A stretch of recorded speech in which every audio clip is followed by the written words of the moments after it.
Hello everyone, welcome to GSF Civil Services Classes YouTube channel. My name is Anjali.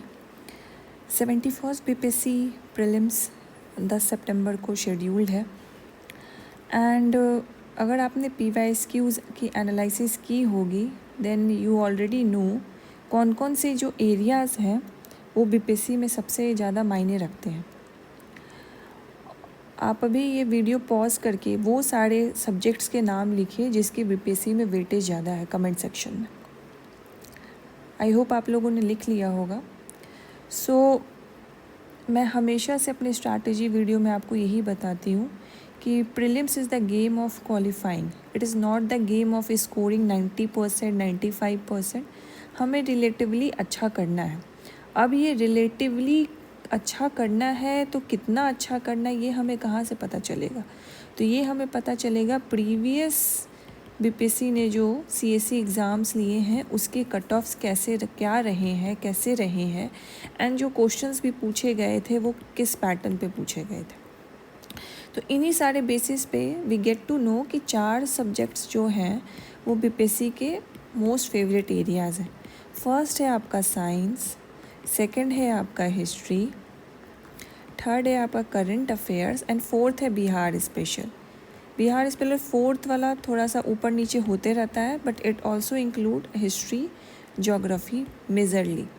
तो ये सारे जो subjects हैं वो BPSC के फेवरेट एरिया है। तो मैंने क्या डिसाइड किया है कि करंट अफेयर्स के भी सीरीज़ मैंने इसको स्टार्ट किया है जिसकी वीडियोज़ आपने देख रखी होगी। एक वीडियो ऑलरेडी अपलोडेड है। अब इसके सीरीज़ के साथ साथ हम साइंस के भी सीरीज़ आपको करवाएंगे, साथ साथ हिस्ट्री के भी जो भी इम्पॉर्टेंट टॉपिक्स हैं उनके हम वीडियोस लेके आएंगे, जिससे क्या होगा कि जो भी इम्पॉर्टेंट इस सब्जेक्ट्स में भी इम्पॉर्टेंट टॉपिक्स हैं वो वीडियो के थ्रू हम कवर करवा दें। और जिन लोगों ने पहले से भी पढ़ रखा है ऑब्वियसली आप कहीं ना कहीं से पढ़े होंगे, जो मेंटरशिप से जुड़े हैं वो हमारी नोट से रेफर आपने किया होगा। तो आपको इस वीडियो को ऐसे यूज़ करना है कि आपकी रिवीजन हो रही है। एंड जो लोग बिगनर हैं जिनको कुछ कन्फ्यूज़न है तो आप इस वीडियो को देखेंगे भी, साथ साथ आप पेन और पेपर लेके बैठेंगे और जो भी मैं पॉइंट्स आपको बता रही हूँ उसको आपको लिखना है, ताकि आपको ये वीडियो बार बार रेफ़र ना करना पड़े। आप बस अपना नोट्स को रिवाइज के पर्पज़ के लिए यूज़ करोगे। एंड जो लोग भी मेंटरशिप में जुड़े हुए हैं अंतिम प्रहार एंड जो हमारे 5 जुलाई को स्टार्ट होने वाली है प्रीलिम्स मेंटरशिप, तो उसमें आपको ये PDF मिलेगी। आपको बस हाईलाइट करके उसी को बार बार रेफ़र करके रिवीजन करना है, ठीक है। तो हम साइंस के लिए ये सीरीज़ कंटिन्यू करेंगे। ये पहली वीडियो है for the 71st BPSC prelims. हम क्या करेंगे, आज फिजिक्स से स्टार्ट करते हैं और जो मोशन चैप्टर है, आप देखोगे मोशन से काफ़ी क्वेश्चंस रहते हैं। Newton laws of motions, centrifugal forces, centripetal forces, तो इस पे क्वेश्चन रहते हैं। तो आज हम इन पे बात करेंगे और इस चैप्टर को हम ख़त्म करेंगे। आपको ये चैप्टर पढ़ के क्या करना है, आपको इस चैप्टर को पढ़ के घटना चक्र में जो PYQs दिए हुए हैं वो आपको करने हैं। साथ साथ आप BPSC में जो भी PYQs हैं उसको आपको अटेम्प्ट करना है, सो दैट आपको भी क्लियर हो जाए कि आपने मोशन चैप्टर पढ़ लिया है। नाउ यू आर टेस्टिंग और validating yourself, are you able to solve the questions और नॉट, ठीक है। तो ये पर्पज़ होगा आपका। तो सबसे डिस्क्लेमर नंबर 1, पेन और पेपर लेके बैठना है। डिस्क्लेमर नंबर 2, आपको इसके बाद आपको PYQs को सॉल्व करना है। घटना चक्र से आप कंपाइलेशन वाला कर लीजिए या BPSC का आपके पास कंपाइलेशन है उससे कर लीजिए, ठीक है। डिस्क्लेमर नंबर 3, ये PDF जो भी अंतिम प्रहार बैच और जो 5 जुलाई से जो बैच स्टार्ट होगा उसमें आपको ये PDF प्रोवाइड की जाएगी, ऑलराइट। और ये डिस्क्लेमर नंबर 4 एज वेल, अगर मैं कुछ क्वेश्चन पूछूंगी तो आपको कमेंट बॉक्स में आंसर देना है, so that I also feel कि you are liking the video and आप इंटरेक्ट कर रहे हो। तो इसका मतलब आप ध्यान से मेरी बातों को सुन रहे हो, ऐसा नहीं कि सो के फ़ोन लेके देख रहे हो, उससे कोई फ़ायदा नहीं होगा, ठीक है। अगर आपने पहले से पढ़ रखा है तो एज ए रिवीजन पर्पज़ उस तरीके से देख सकते हो, लेकिन एक अटेंटिव लिसनिंग अलग होती है और एक ऐसे पैसिवली लिसनिंग अलग होती है। तो आई वॉन्ट कि आप अटेंटिवली इसको लिसन करो और वॉच करो फुल वीडियो को, ठीक है। बिफोर स्टार्टिंग 5 जुलाई से प्रीलिम्स मेंटरशिप बैच हमारी नेक्स्ट बैच स्टार्ट हो रही है। एक पहले ही चल रही है अंतिम प्रहार में, ये अर्जुना बैच है जिसमें आपको वीडियो लेक्चर्स भी मिलेंगे। ये ऐप में, मतलब ऑनलाइन मोड भी अवेलेबल है and you can also join the offline. 24 test रहेंगे जिसमें हम आपकी 20 तो सेक्शनल प्लस फुल लेंथ करवाएंगे, जिसमें 20 सेक्शनल में 10 सेक्शनल होगा और 10 फुल लेंथ होगा, प्लस आप इसमें 4 NCERT टेस्ट होगा जो मैंने यहाँ इंक्लूड किया है। लूसेंट की भी टेस्ट होगी आपकी एंड इसमें आपको सारे सब्जेक्ट्स के बहुत कंसाइज वे में नोट्स मिलेंगे। जो अभी मैं नोट्स दिखा रही हूँ उसी तरीके के नोट्स आपको हर टॉपिक के लिए भी मिलेंगे एंड अलग से 150 important topics and 100 most important topic current affairs के भी नोट्स मिलेंगे। तो इसके लिए आपको सिर्फ कुछ नहीं करना है, जो हम आपको नोट्स देंगे उसको पढ़ना है, प्लस करंट अफेयर्स जो हम आपको नोट्स देंगे प्लस जो सोर्स फॉलो करवाएंगे वो करना है एंड टेस्ट देना है जो 24 टेस्ट है प्लस लूसेंट टेस्ट है एंड जो PYQs हैं वो आपको सॉल्व करने हैं। This is all we want you from your side की PYQs का आप कभी हाथ नहीं छोड़िएगा और उसको बार बार सॉल्व करिएगा। बाकी टेस्ट की जिम्मेदारी, नोट्स की जिम्मेदारी ये हमारी रहेगी।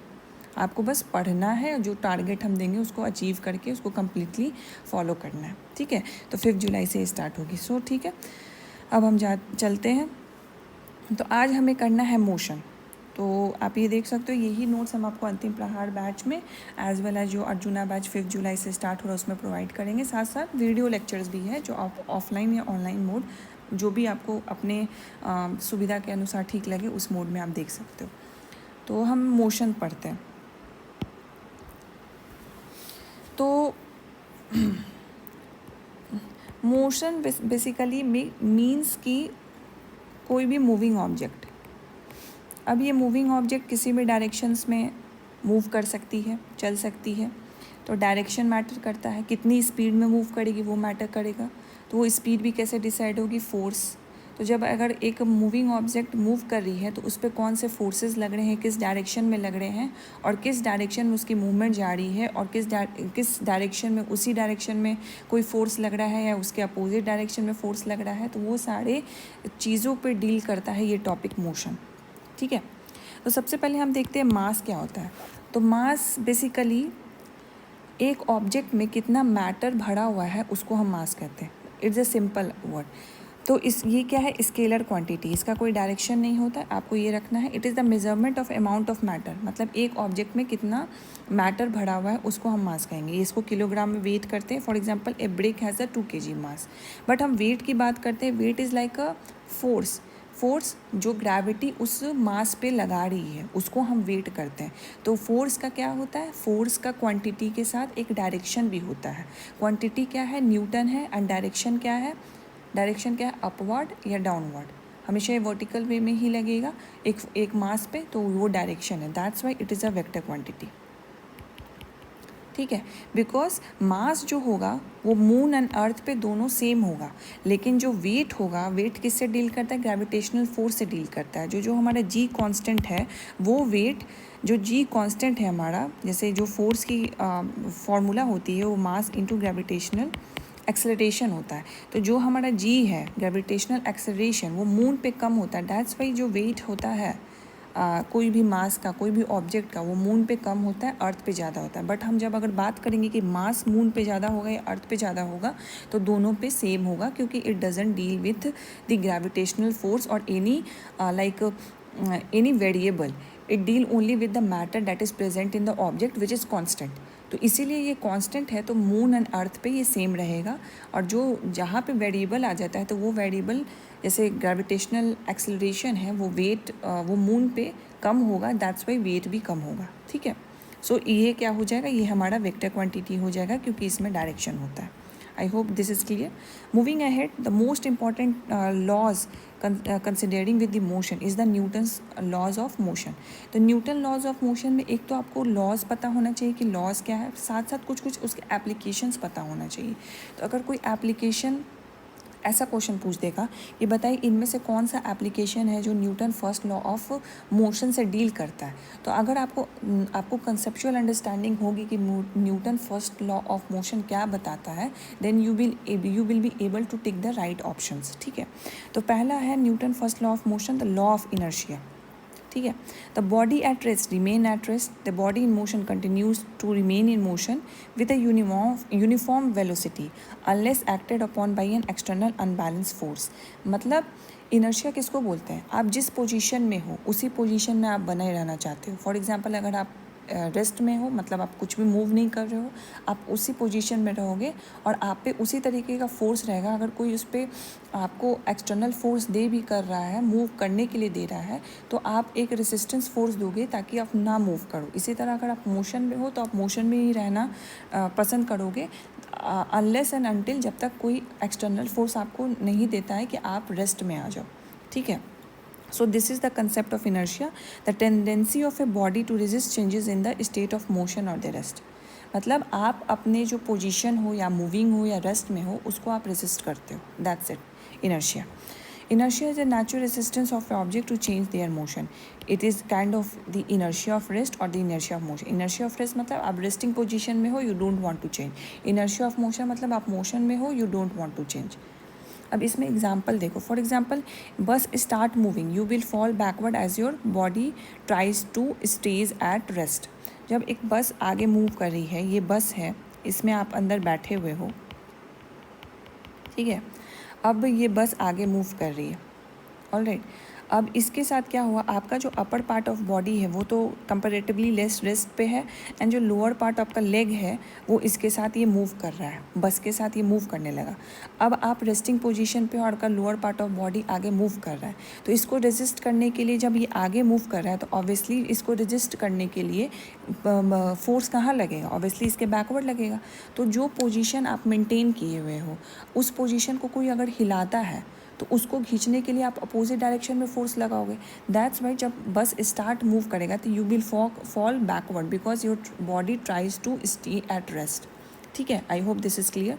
बस स्टॉप सडनली, जब बस तुरंत बंद होता है, फॉर एग्जाम्पल ये बस में हो, आप अंदर बैठे हुए हो, ठीक है, your body is also moving with the bus, तो अचानक से जब बस स्टॉप होता है तो ये आगे वाला फोर्स आपका बंद हो गया, ठीक है, and your body is still moving. अचानक से बस स्टॉप होता है तो कहीं ना कहीं आपको पीछे एक ब्रेक मिलता है, कि बस स्टॉप हुआ अचानक से तो आपको पीछे का तरफ से एक फोर्स आता है, तो उस फोर्स को काउंटर करने के लिए आगे की तरफ आपको एक फोर्स लगेगा। That's why when bus stop suddenly you fall forward because your body was in motion.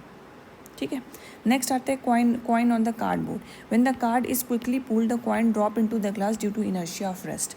For example एक ग्लास है, सॉरी गलत, अच्छा ग्लास नहीं बना है, इस पे कार्ड रखा हुआ है, इस कार्ड पे कॉइन रखा हुआ है। अगर इस कार्ड को आप बहुत ही झटके के साथ मूव करते हो तो ये जो नीचे पार्ट ऑफ द इसका बॉडी है, नीचे वाला, जैसे फॉर ये कॉइन है, कॉइन का भी कुछ तो ब्रेथ होगा ही ना, इसका विड्थ तो होगा ही, तो ये वाला जो पार्ट है कॉइन का ये रेस्ट में है,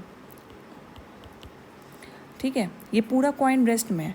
बट जैसे ही कार्डबोर्ड को आप एक पुल के साथ खींचते हो तो ये वाली जो पार्ट है ये क्या हो जाती है, मोशन में आ जाती है, एंड जो अपर बॉडी पार्ट है वो ट्राई करती है इसको रेजिस्ट करने की। दैट्स वाई कॉइन यहीं पे स्टे कर जाता है और ये ग्लास के अंदर गिर जाता है। हमेशा याद रखना, जब भी इनर्शिया की बात आएगी और इनर्शिया को काउंटर करने के लिए कोई फोर्स लगेगा तो जिस डायरेक्शन में फोर्स लग रहा होगा उस डायरेक्शन के अपोजिट में जो इनर्शिया को मेंटेन करने के लिए फोर्स होगा वो लगेगा, ठीक है, उसी डायरेक्शन में आपका मूवमेंट होगा। शेकिंग ए बेडशीट, अगेन बेडशीट का भी यही है कि डस्ट पार्टिकल जो उस पर रहता है, जब तक आप उस पर बहुत ज़ोर से प्रेशर ना दो तब तक वो डस्ट पार्टिकल नहीं हटेगा, because it is at inertia of rest. Then trees and leave, when the trees are second dry leave falls has they resist motion. ठीक है, ये सारे एग्जाम्पल है। Carrom striker demo, pulling the bottom disc quickly leaves the top one undisturb. जब carrom खेलते हो, जब हम जो कैरम के जो डिस्क होते हैं उसको हम सजाते हैं, तो जैसे ही अगर हम बहुत ज़ोर से जो उसका डिस्क होता है उसको मारते हैं, जो उसका मेन डिस्क होता है, उसका नाम क्या होता है मुझे नहीं पता, बट उसको जब जैसे ही हम उसको हिट करते हैं तो अगर नीचे वाला जो डिस्क है, जो प्लेयर्स है, वो अगर निकल जाता है तो ऊपर वाला एज इट इज़ जो स्टैक हमने मेंटेन किया है वो एज इट इज़ रह जाता है, वो गिरता नहीं है। क्यों नहीं गिरता? फॉर एग्जांपल ये आपने डिस्क ऐसे हमने इसको अरेंज कर रखा है। अब मान लीजिए ये नीचे वाला डिस्क सारे यहाँ पे अभी रेस्ट में है, किस पोजीशन में है, रेस्ट में। अब ये नीचे वाला डिस्क मूव करता है, अब इसमें क्या है, नीचे वाले पार्ट के लिए मोशन में आ गया। अब इसको रजिस्ट करने के लिए, क्योंकि ये पहले से रेस्ट में है, एक अपर वाला फोर्स बैकवर्ड में फोर्स लगेगा, काउंटर फोर्स लगेगा, तो ये ओवरऑल जो है ये क्या रहेगा, रेस्ट में रह जाएगा। तो इसी को बोलते हैं इनर्शिया ऑफ रेस्ट। ठीक है। तो this is the first law of motion. First law of motion किससे डील करता है? इनर्शिया से। इनर्शिया दो टाइप के हैं, रेस्ट एंड मोशन। इनर्शिया पे कोई भी एक्सटर्नल फोर्स लगेगा तो इनर्शिया को मेंटेन करने के लिए एक काउंटर फोर्स उसके अपोजिट डायरेक्शन में लगेगा, and these are all the example to understand it. ठीक है। अगर आपको कोई क्वेश्चन आएगा इससे related, always you have to do counter force लगाना है अपोजिट डायरेक्शन में टू मेंटेन द इनर्शिया। ठीक है। और ज़्यादा दिक्कत होगी एक डायग्राम बता देना, जैसे मैंने डायग्राम बताया है आपको उस तरीके से आप रखना। Then coming back to the second Newton laws of motion, Newton's second law of motion, the law of force and acceleration. So the rate of change of momentum of a body directly proportional to the applied force and the take place in the direction of the force. अब जो force होता है, force का इसका simple सा formula, इसको derive भी कर सकते हैं, बट एक फोर्स का सिंपल सा फॉर्मूला है m इंटू ए। ठीक है। मास into acceleration. And what is acceleration? Acceleration is the change in the velocity. उसी को लिखा, the rate of change of the momentum of a body. Momentum किसको बोलते हैं? मोमेंटम बोलते हैं मास इंटू वेलोसिटी। तो अगर इसका rate of change, for example अभी आप इनर्शिया में थे, इनर्शिया ऑफ मोशन में थे, इसमें आपका वेलोसिटी v1 था। अगेन आप पे कोई फोर्स लगा जिसके कारण आपकी वेलोसिटी चेंज होगी v2। तो आपका रेट ऑफ चेंज क्या हुआ? आपका मास पहले आपका v1 था, फाइनल आपका v2 था, पहले आपका v1 था। तो ये क्या है? Rate of change of momentum, और इसी को हम क्या बोलते हैं? फोर्स। ये फोर्स देने की वजह से ना आपका वेलोसिटी चेंज हुआ। आप पे जब तक एक्सटर्नल फोर्स नहीं पड़ा तब तक ये वेलोसिटी नहीं चेंज हुआ था। तो इसी को अगर वेलोसिटी हमें चेंज करना है, जो यूनिफॉर्म वेलोसिटी है जिस इनर्शिया में हम हैं, उसको अगर चेंज करना है, उसको यूनिफॉर्म ना रख के उसको चेंज करना है, तो उसको फोर्स देना पड़ेगा। और वही फोर्स क्या है? m, change of momentum. ठीक है। तो मैथमेटिकल फार्मूला देख लीजिए, force is equal to mass into acceleration. This law help quantify force and show how's it affect motion. की कंसेप्ट देख लेते हैं। अगर मास कांस्टेंट होगा, मोर फोर्स मतलब मोर एक्सेलरेशन। ऑब्वियसली आपका F is equal to M A. इसमें mass हमारा कांस्टेंट है और ए हमारा चेंज हो रहा था। F is directly proportional to a, क्योंकि m तो कांस्टेंट हो गया। तो ए जैसे ज़्यादा होगा, फॉर एग्जांपल कोई गाड़ी 9 किलोमीटर पर आवर पर स्क्वायर आवर से एक्सेलरेट कर रही है, एंड कोई दूसरी गाड़ी 12 के एक्सेलरेशन से एक्सेलरेट कर रही है, तो ऑब्वियसली इसका फोर्स ज़्यादा लग रहा होगा, इसके इंजन का फोर्स ज़्यादा होगा। Then for equal force lighter object accelerate faster than the. For example आप देखो, एक फोर्स है, ये हमने क्या किया है, ये मान लो 10 न्यूटन का फोर्स है। ठीक है। एक साइकिल रखी हुई है, बाईसाइकिल, एंड एक रखी हुई है कार। और ये 10 न्यूटन से बाईसाइकिल ज़्यादा इजीली मूव करेगी कि कार ज़्यादा इजीली मूव करेगी?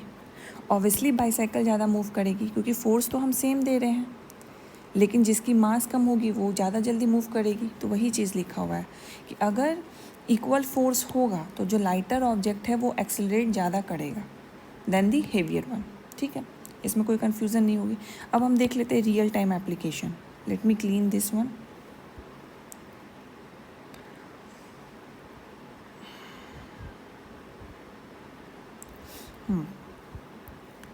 सो रियल लाइफ एग्जामिनेशन एप्लीकेशंस देख लेते हैं। तो kicking a ball softly versus strongly. जब हम सॉफ्टली करते हैं मतलब we are giving a less force, and जब हम स्ट्रांगली करते हैं we are giving the greater force, मतलब ग्रेटर एक्सेलरेशन। तो more force is equal to more acceleration. Ball तो हमारा एक ही है। Cricketer pulling hands back while catching a ball, increase time, reduce force, less injury. ये हम क्रिकेटर्स जो भी प्लेयर होते हैं, अगर वो बॉल को कैच करते हैं तो यू नोटिस कि वो अपने हाथ को पीछे पुल करते हैं, वो हाथ को पीछे पुल करते हैं, so that over the period of time जैसे जैसे बॉल उनके पास आता है वो क्या चाहते हैं कि वो टाइम इंक्रीज़ हो जाए, ताकि जो बॉल है वो ज़्यादा टाइम में उनके हैंड से टच करे। तो जैसे ही टाइम इंक्रीज़ होगा तो जो चेंज ऑफ मोमेंटम है वो भी, जो वेलोसिटी है उसका धीरे धीरे ज़्यादा डिक्रीज़ होगा, तो उनको जो चोट है वो कम लगेगी और वो कैच बहुत इफ़ेक्टिवली कर पाएंगे। तो that's why the cricketer pulls hand back while catching a ball. क्यों? क्योंकि ज़्यादा टाइम हो जाएगा, फोर्स रिड्यूस हो जाएगा एंड लेस इंजरी होगी।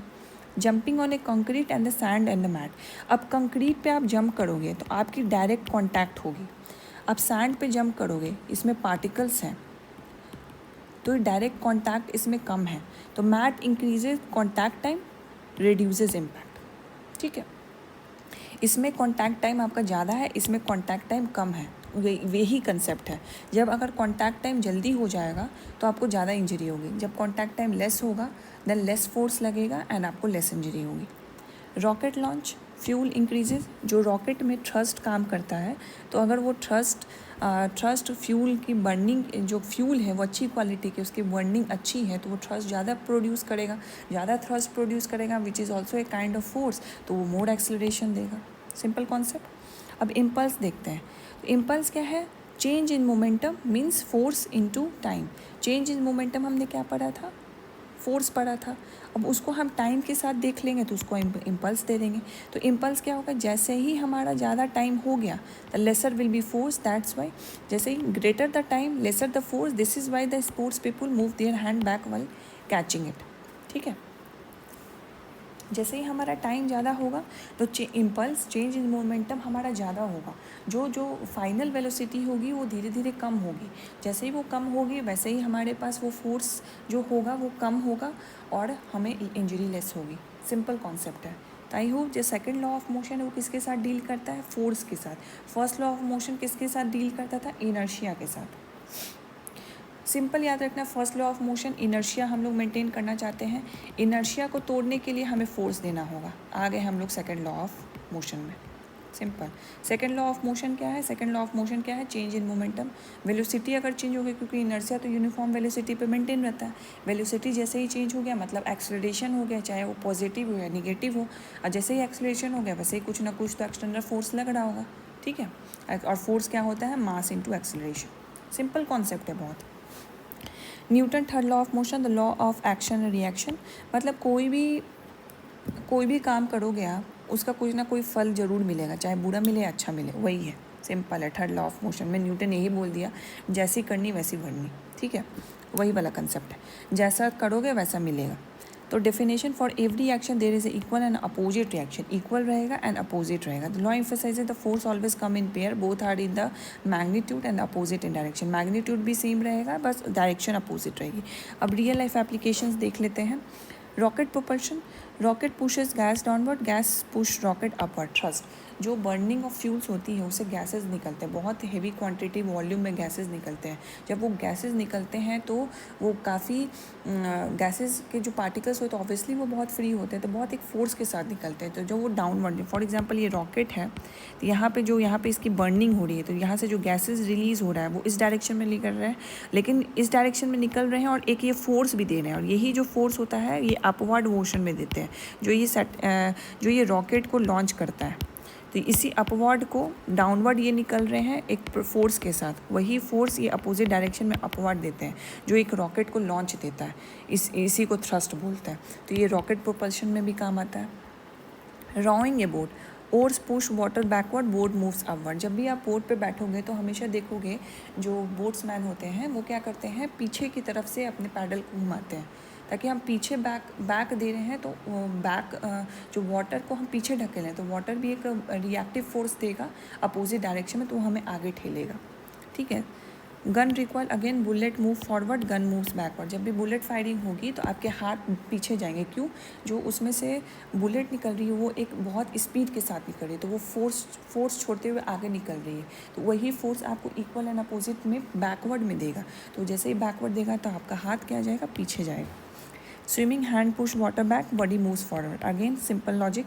Bird flight, wings push air down and bird moves up. जब भी आप बर्ड्स को देखोगे तो हमेशा विंग्स को नीचे ऐसे करती है, so that the birds are giving the force in the downward direction and getting the force in the opposite upward direction which help them to fly. ठीक है। And then conservation of momentum, also detail to the law of conservation of momentum, especially in the isolated space like rockets, gun. When mass decreases, the rocket losing fuel, velocity increases to maintain the momentum. मतलब law of momentum maintain करती है। For example, जो पहले momentum था आपका वो जब changes कुछ होंगे तो वो भी मोमेंटम मेंटेन करेंगे, मतलब जो एनर्जी आपने रिलीज़ किया वो कहीं ना कहीं एनर्जी वो कंज्यूम हो रही है, तो ओवरऑल यूनिवर्स में एनर्जी मेंटेन की हुई है। वही बात है यहाँ फोर्स से रिलेटेड है, जब फोर्स आगे बढ़ोगे तो एनर्जी भी चैप्टर रिलेट करती है। तो यही है कंजर्वेशन ऑफ मोमेंटम से भी Newton third law of motion relate करता है। ठीक है, तो ये हमने क्या कर लिया, न्यूटन लॉज ऑफ मोशन हमने कंप्लीट किया। आई होप ये क्लियर हो गया होगा। कोई भी डाउट है तो कमेंट सेक्शन में पूछ लेना। आई विल मतलब मैं जो नेक्स्ट वीडियो लूँगी ना साइंस का, उसमें वो सारे डाउट्स को मैं एड्रेस कर दूँगी। नेक्स्ट आता है जो सर्कुलर मोशन है। सर्कुलर मोशन में भी कुछ फोर्सेस लगते हैं, वो सर्कुलर मोशन में कौन कौन से फोर्सेस हैं और इस पे क्वेश्चन बीपीएससी बार बार पूछता है। अगर हम आगे क्वेश्चन भी देखेंगे। ठीक है, centripetal force, centre seeking force, यहीं से कर लो, centripetal force, centre seeking force, centrifugal force, the outward pseudo force. ठीक है, तो centripetal force is the force that keeps an object moving in the circular path directed towards the center. Without this force, the object would move in the straight line. मतलब ये वो force है जो कि एक ऑब्जेक्ट को circular path में move करवाता है। ये मान लो ये सर्कुलर पाथ है और ये मेरा ऑब्जेक्ट है, तो ये फोर्स इनवर्ड डायरेक्शन में लगता है और इसको इसी पाथ पे मूव करता है। अगर ये फोर्स नहीं रहता तो ये ऑब्जेक्ट कभी सर्कुलर पाथ पे मूव नहीं कर पाता, ये हमेशा स्ट्रेट लाइन में मूव करता। ठीक है, for example a stone tied to a string whirled in a circle, the tension in the string act as a centripetal force. मतलब एक हमने तार लिया, एक रस्सी लिया, उसमें स्टोन बांध दिया, इसको हम स्वर्ल्ड करते हैं, तो इस पे जो फोर्स लग रहा है ये स्ट्रिंग के थ्रू लग रहा है। और ये स्ट्रिंग ये यहाँ पे हम सेंटर में हम खड़े हैं। ठीक है, और यहाँ से हमने इसको हाथ में एक धागा लिया है, उसके एंड पे हमने एक पत्थर बांध दिया और उसको घुमा रहे हैं, तो ये जो सेंट्रीपिटल फोर्स है ये स्ट्रिंग के थ्रू उसको मिल रहा है, दैट्स वाई ये गोल गोल घूम रहा है। Then earth gravity provide the centripetal force for the moon's orbit.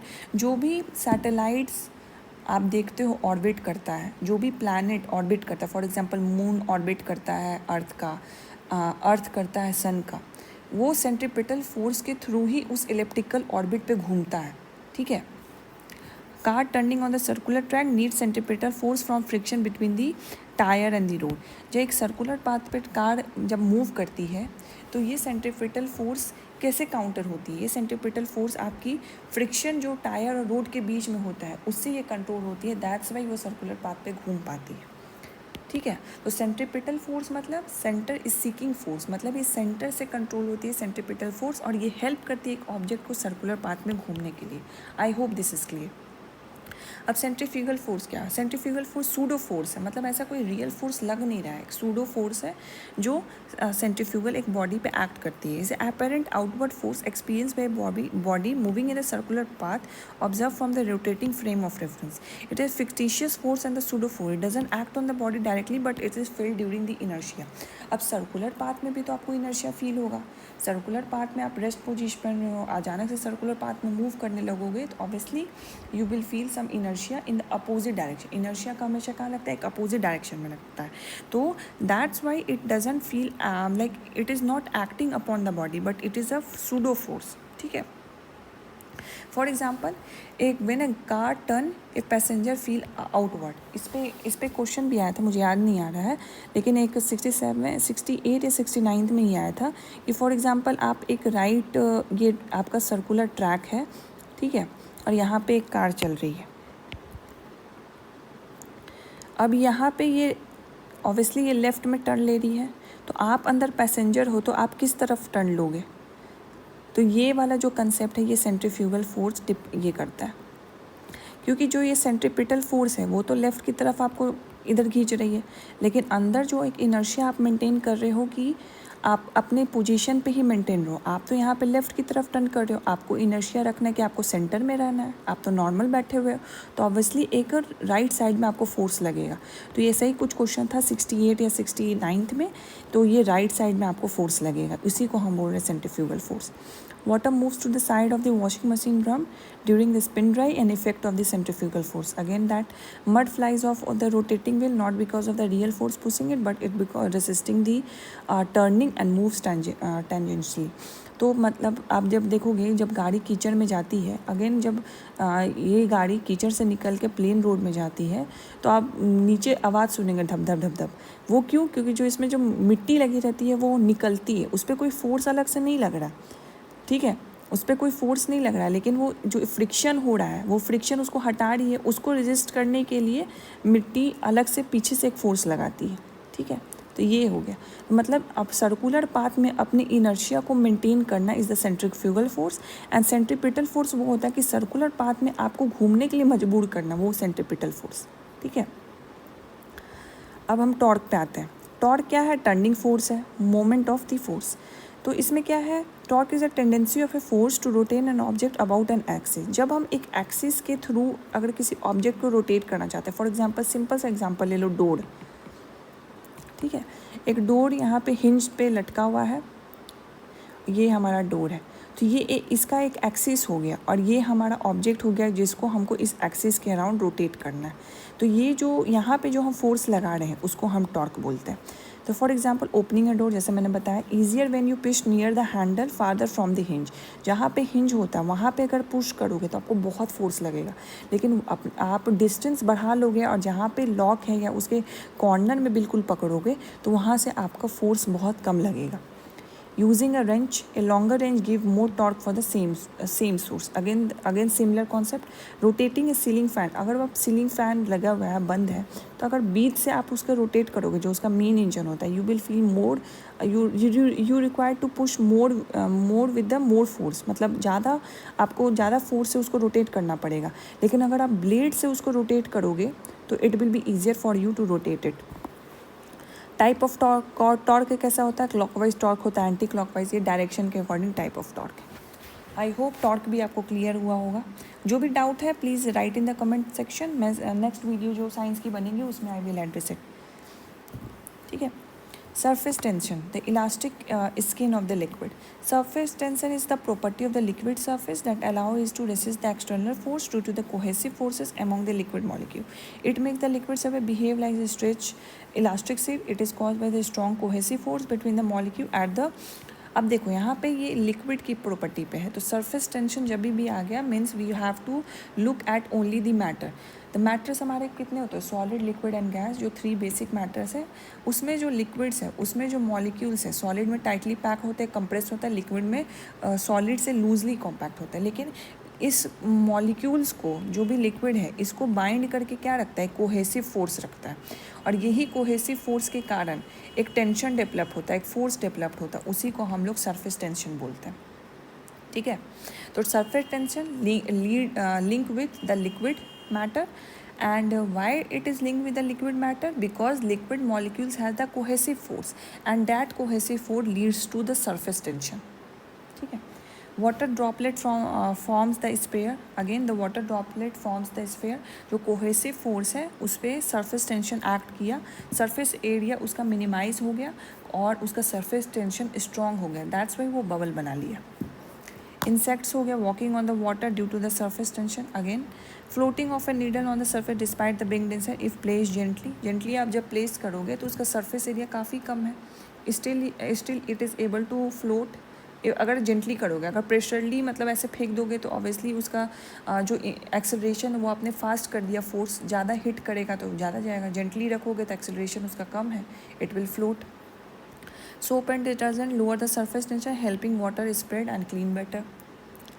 So this is the all about the forces जो हमने पढ़ा। एक तो basic Newton laws of motion, then उसके बाद हम सर्कुलर पाथ पे जो भी फोर्सेस हैं, centripetal force, centrifugal force, torque जो एक्सिस के अराउंड है, एंड जो सरफेस टेंशन जो लिक्विड से रिलेटेड है वो हमने कवर कर लिया। तो आइए हम एक थोड़ा कंपैरेटिव एनालिसिस कर लेते हैं। सेंट्रीपिटल फोर्स जो अंदर की तरफ लगता है टुवर्ड सेंटर, ये रियल फोर्स होता है, रोटेटिंग स्टोन का टर्निंग, ये हो गया। सेंट्रीफ्यूगल फोर्स आउटवर्ड लगेगा सेंटर से, इनर्शिया को काउंटर करता है, इनर्शिया को मेंटेन करता है, जिसके लिए काउंटर फोर्स एक लगेगा। इसको सूडो फोर्स बोलते हैं, वॉशिंग मशीन, शार्प टर्न्स, ठीक है। टॉर्क अब देखो ये रोटेशन कॉज करता है, एक्सिस के अराउंड रोटेशन कॉज करता है, रियल है, wrench, door opening etcetera. Surface tension inward pull होता है सरफेस की तरफ, सरफेस एरिया को कम करता है। मॉलिक्यूलर लेवल पे, लिक्विड के मॉलिक्यूलर लेवल पे water droplets and floating minerals example हो गया। अदर कुछ इंपॉर्टेंट लॉज हैं, Kepler law of planetary motion. तो केपलर लॉ बेसिकली यही बताता है कि जो भी प्लैनेट हमारे सोलर सिस्टम में इवॉल्व करते हैं उनका जो ऑर्बिटल पीरियड है वो सेम होता है, मतलब कि वो एक टाइम पे जो जैसे ये ऑर्बिट है, फॉर एग्जांपल ये एलिप्टिकल ऑर्बिट है, यहाँ पे हमारा सन है और ये हमारा अर्थ है, तो ये यहाँ से यहाँ तक जो ये एरिया कवर कर रहा है ये एक ऑर्बिट पीरियड होता है। और वो जो इक्वल होता है वो 1.5 पावर ऑफ द, ये जो डिस्टेंस है अर्थ का सन से और ये जो ऑर्बिटल पीरियड है इसका वो 1.5 पावर ऑफ द डिस्टेंस होता है। फॉर एग्जांपल अगर अर्थ और सन का डिस्टेंस d है तो जो इसका ऑर्बिटल पीरियड होगा d की पावर 1.5 होगा। This is what it says, ठीक है। न्यूटन लॉज ऑफ ग्रेविटेशन, अगर कोई भी मास एक ग्रेविटी में एक दूसरे को अट्रैक्ट करता है तो उन दोनों के बीच का जो फोर्स होता है वो होता है Gm1 m2 divided by R square. m क्या हो गया, जो एक ऑब्जेक्ट का मास हो गया, दूसरे ऑब्जेक्ट का मास हो गया m2 एंड दोनों के बीच का डिस्टेंस r हो गया, उसका स्क्वायर हो गया। This is what the Newton laws of gravitation says. The earth gravity pulls object downwards, मतलब मान लो ये अर्थ है और ये ऑब्जेक्ट है, तो ऑब्जेक्ट का मास हो गया m1, अर्थ का मास हो गया m2। तो इस किस तरीके से कौन से कितने फोर्स के साथ ये न्यूटन लॉज ऑफ ग्रेविटेशन होगा, तो फोर्स हो जाएगा Gm1 and m2 divided by R square. अब एस्केप वेलोसिटी हो गया, अब किसी भी प्लैनेट पे मान लो अर्थ पे ही उसका एक ग्रेविटेशनल पुल है, अगर कोई भी सामान कोई भी ऑब्जेक्ट आप हवा में फेंकोगे तो वो थोड़ी देर बाद अर्थ के ग्रेविटी के अराउंड वो खिंचाएगा। तो आप किस स्पीड से उसको फेंको सो डैट वो अर्थ के ग्रेविटेशनल फोर्स से बाहर चला जाए एंड इट विल एस्केप। और ये कंसेप्ट काम आता है हमारा सैटेलाइट रॉकेट लॉन्चेस में, क्योंकि हमें इसे अर्थ के ऑर्बिट से बाहर भेजना है, ठीक है।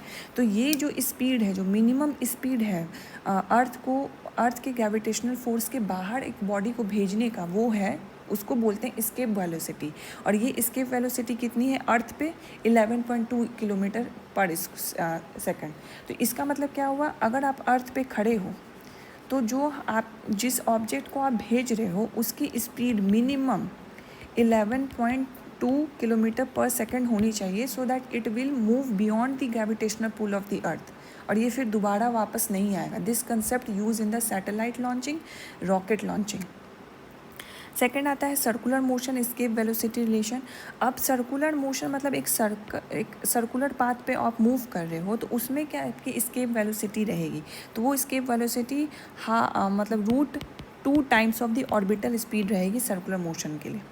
तो एक satellite must exceed the orbital speed to escape. For example आप अर्थ के तो ग्रेविटेशनल पुल से निकल गए, मान लो ये अर्थ है, आप यहाँ पे खड़े हो, आपने एक ऑब्जेक्ट को रिलीज़ किया, ठीक है, आपने एक ऑब्जेक्ट को रिलीज़ किया 11.2 किलोमीटर पर सेकंड से इसके वेलोसिटी से। अब क्या हुआ, अर्थ के ग्रेविटेशनल फोर्स से तो निकल गई, लेकिन अर्थ का जो एक ऑर्बिट है इलिप्टिकल ऑर्बिट, वहीं पे ये रोटेट कर रही है, अर्थ के साथ ही रोटेट करी है। आपको क्या लग रहा है इसके इलिप्टिकल ऑर्बिट पे सिर्फ अर्थ रोटेट करती, नहीं, बहुत छोटे छोटे एस्टेरॉइड्स भी होते हैं जो रोटेट करती है। दैट्स वाई हमेशा बॉम्बार्डमेंट होते रहते हैं प्लैनेट्स के ऊपर। वहीं कोई बड़ा एस्टेरॉइड रहता है तो डर होती है कि अर्थ फिर उसके साथ बॉम्बार्ड कर जाएगा तो it will a destruction to the human civilisation. तो ये जो पार्टिकल है इसके साथ रोटेट कर, अगर आपको इस ऑर्बिट से भी बाहर जाना है मतलब you have to move to some other orbit, तो यहाँ की जो एस्केप वेलोसिटी है उसको भी आपको क्रॉस करना है। तो यहाँ की जो ऑर्बिटल स्पीड है उसकी √2 टाइम्स ऑफ वो स्पीड अगर ये जो ऑब्जेक्ट हमने भेजा है वो अचीव कर लेती है तो इसके ऑर्बिट को भी ये स्किप कर लेगी. This concept all work in the satellite rocket launch. जो भी लॉन्चेस इसरोज करता है वो इसी कंसेप्ट पे चलता है. ठीक है. अब सिंपल पीरियोडिक मोशन तो कुछ नहीं है, मतलब एक टाइम पीरियड के अंदर एक ऑब्जेक्ट है वो कितनी बार एक मोशन को बार बार रिपीट करता है, उसी को बोलते हैं. ठीक है, simple periodic motion. Simple pendulum आपने देखा होगा, घड़ी में पहले यूज़ होता था पेंडुलम. तो ये पेंडुलम है, इसका मोशन होता है ऐसे. इसमें दो कंसेप्ट होता है, आपने पढ़ा होगा काइनेटिक एनर्जी जो मोशन के होता है, एक पोटेंशियल एनर्जी होता है. तो आप ही बताओ, ये यहाँ पे इसका रेस्टिंग पोजीशन, ये पेंडुलम है हमारा, तो यहाँ पे ये मैक्सिमम जा सकते हैं, यहाँ पे ये मैक्सिमम जा सकता है. तो मैक्सिमम हाइट यहाँ तक ये अचीव कर सकता है, मैक्सिमम हाइट ये यहाँ तक ये अचीव कर सकता है. तो ऑब्वियसली यहाँ पे जो इसका पोटेंशियल एनर्जी होगा वो ज़्यादा होगा, एंड ऑब्वियसली यहाँ पे भी इसका पोटेंशियल एनर्जी ज़्यादा होगा, लेकिन जो काइनेटिक एनर्जी होगा वो यहाँ पे ज़्यादा होगा. तो काइनेटिक एनर्जी ज़्यादा है. काइनेटिक एनर्जी का फॉर्मूला कहता है m/v², मतलब सबसे ज़्यादा वेलोसिटी इसका सेंटर पोजीशन पे होगा और जीरो वेलोसिटी यहाँ पे इसका एक्सट्रीम पोजीशन पे होगा. और जस्ट बिकॉज यहाँ पे इसका पोटेंशियल एनर्जी ज़्यादा है, पोटेंशियल एनर्जी की क्या फॉर्मूला होती है, mgh. तो जस्ट बिकॉज इसका पोटेंशियल एनर्जी ज़्यादा है, यही इसको फोर्स करता है कि ये अपने रेस्टिंग पोजीशन पे फिट है, और ये पेंडुलम ऐसे ही मूव करता रहता है. तो this is the simple pendulum. Old clock usage a swinging pendulum. तो ये सारे ओवरऑल मेजर मोशन के कंसेप्ट थे जो बीपीएससी बार बार पूछती है. तो यहाँ हमने कुछ PYQ भी आपको दिए हैं. फॉर एग्जांपल 68 बीपीएससी में पूछा था, यही वाला, नहीं ये तो नहीं था, एक और भी पूछा था शायद. हाँ, centripetal force is responsible to. तो ऑब्वियसली हमने क्या देखा, सेंट्रीपिटल फोर्स है मतलब अंदर की तरफ लगता है, और सेंट्रीपिटल फोर्स क्या करता है, एक नेसेसरी फोर्स होता है, सर्कुलर पाथ पे आपको रोटेट करने के लिए मजबूर करता है. ठीक है. तो ये है keep the body moving along the circular path. A goalkeeper in the game of the football pulls his hands backward after holding the ball shot at the goal. This enable the goalkeeper. ये कौन सा, इस question का आप बताओ, ये कौन सा न्यूटन लॉज ऑफ मोशन को डील करता है, फर्स्ट, सेकंड या थर्ड. ये वाला जो है ये फर्स्ट, सेकंड और थर्ड को डील करता है. ये आप कमेंट सेक्शन में भी लिखो. तो आई होप आपने लिख लिया होगा. तो आप ये पढ़ो. फॉर एग्जांपल हम नीचे से स्टार्ट करते हैं. नन ऑफ द अवे ये तो हटा दो. Increase the force exerted by the ball and the hand. अगर इंक्रीज ही करता है तो पीछे क्यों करता है, सही रखता है ना. इंक्रीज हो जाएगा तब तो उसको और हर्ट होगा, तो क्यों करेगा increase. Exert large force on the ball. अब हम तो अपना हैंड रेस्टिंग पोजीशन पे, हमारा बॉल ना स्पीड के साथ आ रहा है, तो हम बॉल पे कैसे फोर्स देंगे, बॉल हम पे ना फोर्स देगा. Then first decrease the rate of change of momentum. Rate of change of momentum जो rate of change of momentum वो कम होगा तो कम फोर्स लगेगा, तो कम इंजरी होगी. ये कौन से लॉज को डील करता है, आप ये कमेंट सेक्शन में बताओ. थर्ड क्वेश्चन पे आते हैं. Bus is moving along the straight path, take a sharp turn to the right side. यही वाला मैं बता रही थी आपको, 68 में ही पूछा था. Right side suddenly the passenger sitting in the bus will be. जैसे ही मैंने बताया सेंट्रीफ्यूगल फोर्स लगेगा ना. जब हम स्ट्रेट पाथ पे जा रहे थे, अचानक से ये राइट टर्न ले लिया. हम तो स्ट्रेट पे थे, हम तो सेंटर पे थे, हमारा इनर्शिया चेंज हो गया. और जैसे ही इनर्शिया राइट साइड में ये दिया, हमको क्या करना है, लेफ़्ट साइड में देना, अपोजिट में एक फोर्स दे देना है इनर्शिया को मेंटेन करने के लिए. तो हम क्या करेंगे, bend towards the left side. बहुत ईजी है, पूरा कंसेप्ट के साथ पढ़ोगे ना, एक भी क्वेश्चन गलत नहीं होगा. सो दिस इज़ ऑल जो मोशन से रिलेटेड क्वेश्चंस पूछते हैं और जो मोशन से रिलेटेड कंसेप्ट हैं. कंसेप्ट क्लियर रखोगे ना, कैसा भी घुमा के क्वेश्चन देगा ना, you will be able to solve. I hope सारे कंसेप्ट क्लियर होंगे. और जिन लोगों को कुछ कन्फ्यूज़न होगा, जिन्होंने पहले से पढ़ रखा होगा फिर भी कन्फ्यूजन होगा, आई होप वो भी क्लियर हो गए होंगे. ऐसी और भी वीडियोज़ मैं ले आऊँगी. साइंस की, हिस्ट्री की, करंट अफेयर्स की सीरीज़ ही हमने स्टार्ट कर दी है, सो डैट जो भी आपके बेसिक कॉन्सेप्ट है वो एटलीस्ट क्लियर हो जाए. जब बेसिक क्लियर होता है ना, तो अगर हार्ड क्वेश्चन भी आता है ना, हार्ड क्वेश्चन इज़ नथिंग, बस जो सिचुएशन है ना उसको कम्प्लेक्स कर देंगे. लगेगा उसमें सिंपल सा फंडामेंटल कंसेप्ट ही, वो फंडामेंटल कंसेप्ट क्लियर रहेगा ना, तो जो क्वेश्चन है वो ईजिली सॉल्व हो जाएगा. ठीक है. सो this is all for the chapter motion of the physics. और इसी तरह साइंस के और भी अलग अलग वीडियो आएंगे. जो भी डाउट्स हैं you can write in the comment. और जो भी मैं क्वेश्चन पूछती हूँ, try to interact with me in the comment section, so that मुझे भी लगे कि you are getting something from this video. तो मुझे भी अंदर से कुछ मोटिवेशन लेके, हाँ, my students are watching the video and they are liking it. अगर नहीं भी लाइक करोगे, कोई फीडबैक भी है, then please share, I will incorporate those feedback in the next video. But please interact करना, जो भी मैंने क्वेश्चन पूछा है please write in the comment box, उसके आंसर डालना, so that I will be able to get to know कि पसंद आ रहा है, नहीं आ रहा, अगर नहीं आ रहा तो क्यों नहीं आ रहा, ठीक है। सो this is all for this. Again I am saying कि 5 जुलाई को बैच हमारी स्टार्ट हो रही है। अगर आप बिगनर हो या if you are still confuse कि कैसे पढ़ना है, नहीं पढ़ना है, this is like a northern start for you. Notes मिल जाएगा, आपको टेस्ट हो जाएगा, बस आपको पढ़ना है। अब ये भी मत बोलना है कि सब मिल जाएगा तो मेरा निकल ही जाएगा, नहीं, पढ़ोगे नहीं तो नहीं निकलने वाला। कहीं कोई भी गाइडेंस ज्वाइन कर लो, हमारे ही गाइडेंस ज्वाइन कर लो, पढ़ना आप ही को है, रास्ता ईजी करके दे रहे हैं बस हम आपको, ठीक है। सो this is all for this video, thank you so much for watching.